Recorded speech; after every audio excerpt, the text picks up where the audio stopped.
தன்னம்பிக்கையை மேம்படுத்த என்ன செய்ய வேண்டும்? மகாபிரபு, நீங்க இங்கே வந்துட்டீங்களா? தன்னம்பிக்கையை வளர்க்கவோ உருவாக்கவோ தேவையில்லை.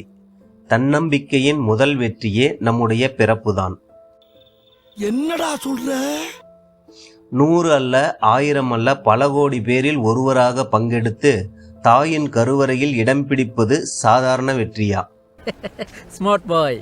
தன்னம்பிக்கையின் முதல் வெற்றியை அங்கேயே ஆரம்பித்து விட்டோம் என்பதே பெருமைதான்.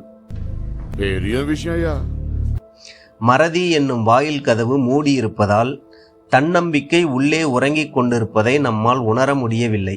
இது நம்ம லிஸ்ட்லயே இல்லையே. அடேங்கப்பா. உடல் தற்காலிக தேவைக்காக நம்பிக்கை என்னும் ஜன்னல்களை திறந்து வைக்கிறது. சிறிய செயல், திடமான முடிவு, சிறிய வெற்றி, இதுவே போதும். உறங்கிக் கொண்டிருக்கும் தன்னம்பிக்கை விழித்துக் கொள்ளும். என்னங்க பிரச்சனை?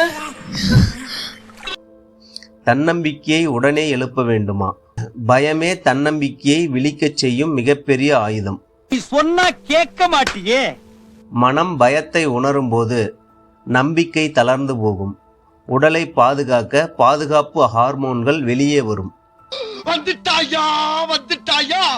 அழுவதற்கு, கோபப்பட மற்றும் இயலாமையை வெளிப்படுத்த என்று இந்த சக்தியை வீணாக பயன்படுத்தாதீர்கள். தம்பி 4 வார்த்தை பேசினாலும் நறுக்குன்னு பேசுது.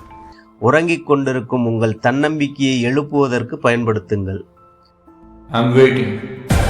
தன்னம்பிக்கை விழித்துக் கொண்டால் பயத்தை மட்டுமல்ல, வாழ்க்கையையும் வென்று விடலாம். பயப்பட தயாராகுங்கள். தன்னம்பிக்கை மலரட்டும், வாழ்க்கை சிறக்கட்டும்.